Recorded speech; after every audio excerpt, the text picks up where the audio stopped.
My mother was a farmer's daughter who grew up on a sugar beet farm in central Utah in a little town called Spanish Fork. When she was 20 years old, she moved to Seattle to start a new life. But she took with her the lessons and values that she had learned back there on the farm. And she taught them to my sister and I. Things like conservation, like loving the land that God had given us, learning how to grow your own food, things like composting and food preparation. The woman used to put up 30 and 40 quarts of vegetables and fruit every year. In the summer of 1962, she dressed me up in a cowboy shirt and jeans, and she sent me through the neighborhood selling bunches of radishes at 50 cents a bunch. I was 7 years old. I learned a lot that summer about working together as a team and bringing a product to market. I learned about selling, and I learned about sales commissions. I got 10 cents for every bunch that I sold. Well, those lessons that I learned then have been a part of everything that I have done in business over the last 43 years. My name is Brian Cerny. And in those 43 years, I have helped business owners here and across the country grow their business through all kinds of strategies, all kinds of tools and methods. But consistent in all of that effort was an understanding of the relationship between marketing and advertising and selling. Oftentimes those concepts are muddled. Maybe people think they're all the same, but they're not. Think of marketing as the foundation for everything that you're doing after that. In fact, marketing and your marketing plan is like it's like the soil that you care for and you protect very, very strenuously. You don't let anything take away from the quality of that soil. It doesn't matter whether it's a small plot like my mother had or a large farm, because the principles remain the same. And so it is here. When you are applying the principles that guide us in marketing, that's no different than any of the major brands you could possibly think of that are successful. A marketing plan says more than just what you do. It tells us why you do it, because that's what we want to know. That's what we will follow. Simon Sinek has done a great job in pointing out that people don't follow what we do. They follow why we do it. He gives you great examples of that, most notably Martin Luther King. He stood before us and he said, I have a dream. And in that dream, we began to identify the things that he believed in, and we followed him. You notice he didn't say, I have a plan. Tell us why you do what you do. Tell us in all of the ways that you can communicate with us effectively what moves you, what defines you, who are you as a company, who are you as people, what value do you bring the world, how that value makes you particularly unique, particularly unduplicated. And what is it then that we should remember when we think of who you are as a company and why you do it? It is the foundation for everything else that'll go forward, in everything else you do to grow your business. It's referred to as brand development. And as a foundational idea it is probably the most significant part of this process for you. And I have to say, it is not a static process by any means. In fact, brand development happens because we take what is an idea, like a tomato, and with all of the tomatoes that you and I could possibly imagine, we present this tomato as our tomato. If you're a tomato grower, well, we don't need to know that you're one of thousands or even millions of growers around the world that grow tomatoes. We certainly don't need to know that in this part of the country that you're a tomato grower. What we need to know is why you grow tomatoes. Why we should identify with you in that purpose. I'm not going to give you examples there because you better know why you do what you do. You better know why your tomatoes are particularly special. Not necessarily the best of, but better than. Think about that. If I want my best prospects to follow me, I need to be able to say to them consistently over time, this is the tomato that I bring. And notice that in developing your brand, that process then is highly social because it's connected to everything else that influences the way people think about what you do, about your brand. If it happens that change over time means that you have to adjust, it's based on the interaction that you have. Your brand development is not only highly social, it is interactive. And it means that among those who are your team members, the people who you rely on for the work that you're doing, the vendors that you buy from, the customers that you sell to, the other growers that you're connected to through some participation, some membership in an association, or events that you participate in. All of those people are connected to your brand in a way that provides you information. And never be afraid to ask the question. When you think of my tomatoes, what comes to mind? If what you grow are the tomatoes that I'm looking for, I'll follow you. And when I follow you, I begin to bring other people with me who are like-minded. There you go. That's the interactive part of developing this brand. Now, what else do we want to do? We want to make sure that our determination over time has a solidarity to it, a solidity. It means that we maintain that brand as we have established it in a way that's memorable and consistent.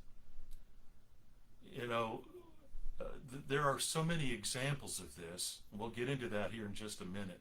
That'll help you better appreciate the importance of being solid in your pronouncement of your brand. At the same time, remaining fluid. You have to be willing to make adjustments to that brand over time.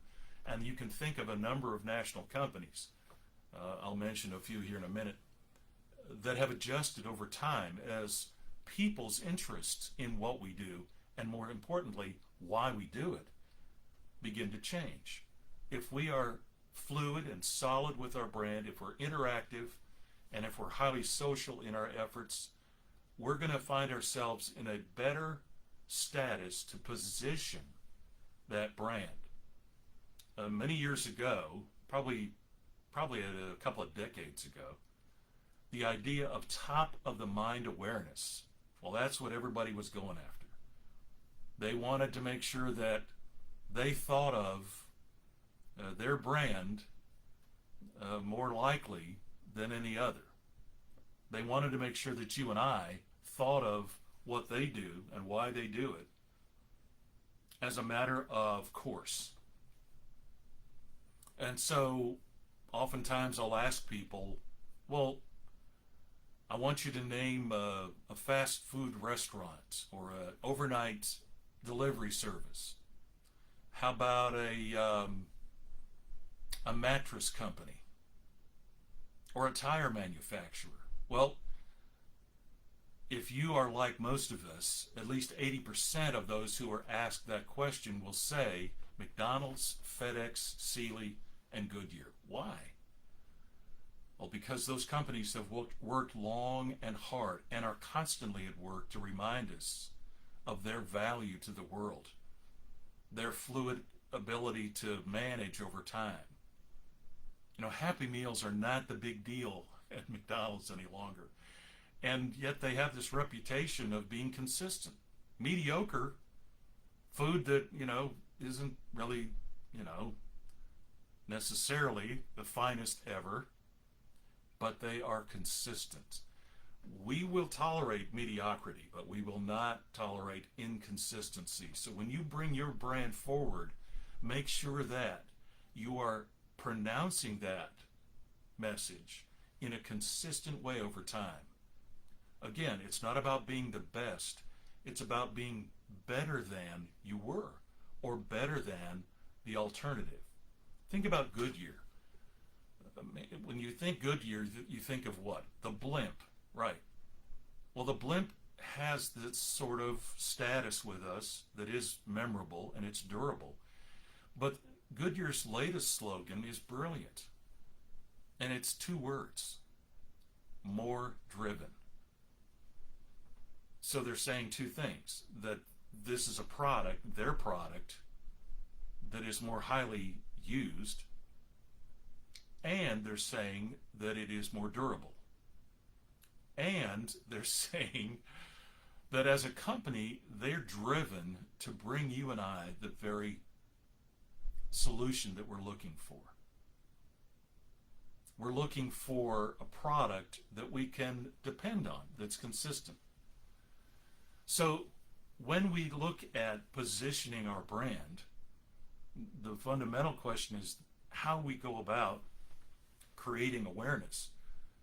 Well, that goes back to the second tier in our triangle, our pyramid.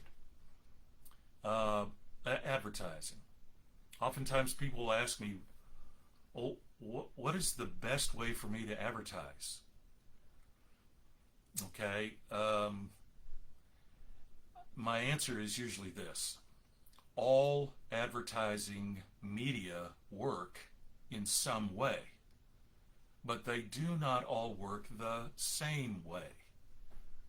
And the determination you make as to which medium you choose largely depends on how well it represents your brand and how well it communicates your message. Broadcast media, radio and television, are still viable entirely. But then again, so have those options for streaming that have come on board in the last 12, 15 years. So are those opportunities for outdoor advertising, still a real thing. Matchbook covers still work, believe it or not. So do bus stop signs. They all work in some way. But if you're using a particular medium that favors the expression of emotion with strong visual impact, then some kind of video delivery is going to be important to you. If what you're doing is telling people how to do business with you, then likely print is going to be a better choice. Why? Because in that printed work, and I don't care whether it's a magazine, a newspaper, a direct mail piece, a flyer that you're handing out, you have all of the space and all of the viewers' time to get all of those nitty-gritty details as to how to do business. Do you accept credit cards? Where are you located? What are your hours? Do you offer the product particularly that I have my eyes set on? Oh, you grow tomatoes? Perfect. How many varieties of tomatoes do you offer? There are certain advertisers that rely on print to do just that. And their print ads are a catalog of everything they're doing. It happens that when you create that awareness in an advertising medium, you want to make sure that you are identifying those aspects of what you offer that are preferential. So being aware is good, but being that preferred brand is better. Because it happens that even though we may think of McDonald's, we have other options now that begin to encroach upon McDonald's guarded territory. Okay, well, so yeah, there may be a couple of hundred tomato growers out there, but you're the tomato grower who offers us this advantage or this feature. Your tomatoes taste better in salads. And by the way, you're looking for ways in which tomatoes that you grow can make your kids healthier, that contribute to the community around us, because you make an effort to be particularly unique. And that, my friend, is iconic status. It's what happens when a category is defined by the brand. Ever heard of Kleenex? Or Windex or Band-Aid? Right. When we say those names, well, we've taken the brand of that particular category as the category of identification. That product now has iconic status. And by the way, icons tend to show up in ways that are unexpected. Think of Elvis or Marilyn Monroe or Paul McCartney. When Paul McCartney shows up somewhere, he defines that event. So it is with Joe's Tomatoes. If your tomato shows up at a community-wide event in a way that is particularly unique to your brand, you are creating for yourself that kind of reputation over time. You have to be consistent in it. You have to stay on point with your brand development. You can't sacrifice why you do what you do just for the sake of notoriety. But by achieving that iconic status, you provide a doorway for all of us to better connect with you over time. It is the business of planned positioning when we invest in other people and in other organizations. Not necessarily the money, more importantly, the time, the participation. When you or your team can volunteer to serve at a particular charitable event or to be a part of some celebration, that investment that you make. How about sharing web space on your website for a particular cause? Our company operates something we call the Tallahassee Food Challenge. We've been doing it for about 12 years. Capstan Marketing bringing you a website that solves a lot of the questions, answers a lot of the questions, and helps you solve a lot of the problems you face in wanting to give charitably. Because that website is chock full of resource, information, and a button where you can quickly make an online donation. You get the point. We're investing our company's efforts, and we have sponsors then who do likewise. They come to us and say, we want to help you in bringing your Tallahassee Food Challenge to the local community. It's a great opportunity for them. Invest in the things that are an expression of why you do what you do. How about endorsements?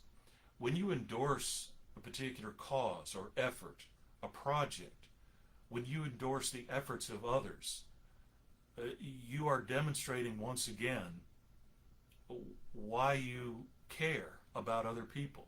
So if all you care about is selling tomatoes, well, perhaps over time we become less interested in the tomato, and we become more interested in companies that do what you do, but they have a different focus. They have a different cause in mind, a different purpose in mind. And so we've more clearly identified with their why. Watch out for that. Make it possible for you to endorse other people in the work that they are doing. And while I say that, how about stepping up as a sponsor? Maybe it's something that you want to participate in the way of a community-wide event. I'm thinking of the Tallahassee Community Chorus. They make it a practice to reach out to various charitable groups around the community. And those charitable groups are benefited because they participate in the concerts the TC Chorus brings. So there's this sense of mutuality, a common ground. When they sponsor opportunities like a charitable event, that in and of itself is reinforcing this effort to position your brand. And then we have to talk about your web presence, which goes well beyond search engine optimization and even conversion optimization and the things that we often associate. And honestly, it isn't necessarily how cool and glossy your website may look. Be honest with you, there's some of the most basic websites out there that we've seen that generate a huge amount of traffic. But what is significant about the presence of those companies is their resourcefulness. You know, I go there because they always have ways in which they can help me solve problems. They're connected to all kinds of other opportunities for me to learn and grow and even solve problems. So when you're out there on your Facebook page or other social media platforms, are you all about selling tomatoes? Or at the same time, nothing wrong with that, but at the same time, are you helping me solve questions? How about the best way to preserve or prepare tomatoes? And not just any tomatoes. What about Joe's Tomatoes? What have you discovered? How about the people that are connected to your brand, who are some of your core customers, sharing their best, their favorite Joe's tomato sauce recipes on your Facebook page? That, my friend, is a demonstration of the resourcefulness that you bring to your product, to your brand. By the way, it also helps if you can imagine yourself as being anything or something else other than just what you do. Be expansive in your determination. Okay? Apple is a great example that when we say Apple products or we think of Apple, look at all of the different ways in which the permutations of their brand have developed over the years. The iPhone, right. The Apple computer, yeah. And here again, this is a great example of what Simon Sinek is talking about. If you don't know about Simon Sinek, check it out. You need to follow him online. Sinek points out that Apple didn't say, "Hey, we make computers. You want to buy one?" No, what they said was, "We believe in creating products that are fun, that are exploratory, that are engaging, that challenge you to learn over time how to best use our product. Want to buy one?" That's the message. So if you're expansive, you're looking for ways in which your product can be applied in all of the different ways that are real life for me. What are the ways in which you can help me better stay connected to your product? Because every time I turn around, you've got something more to offer. Yeah, that in and of itself has to do with realizing that over time, the market will change. And I leave you tonight with this quote from Marcus Aurelius. "Observe constantly that all things take place by change, and accustom thyself to consider that the nature of the universe loves nothing so much as to change the things which are, and to make new things like them." Constant change, we might say, is here to stay. That constant change then demands attention to the marketing and advertising and sales strategies that we're applying. We haven't been able to say in this session everything that needs to be said. We have more coming next week at this same time. In the meantime, we want you to know that we listen carefully to you for our connectedness, the information we gather from the people that we're working to help grow. When you talk to us about the challenges you're facing with your branding, with your advertising, with how you go about selling your product, we take all of that into consideration. We're not here to answer all of your questions. We're here to ask you questions that will help you better define the pathway for your success. You're already successful. You're already finding some ground. Now it's time to take that foundation, that ground, that soil, and begin to build on it. Keep in mind that if we can help you at any time, you know where to find us. And I've provided you this email address, success@capstonmarketing.com. Jot that down. Send us your questions. That's probably the best way for you to be able to reach out to us. It's especially designed for this seminar series, and we look forward to hearing from you then. Folks, again, my name is Brian Cerny. I'm the agency director for Capston Marketing, one of 4 companies owned by Alcom Corporation, and our pleasure is to take opportunity with people as hardworking and as determined, as visionary as you are. That's why you're in the business of growing, and that's why we are in the business of helping you grow more. We look forward to having you with us again next Wednesday night at 6:30. See you out there on the field.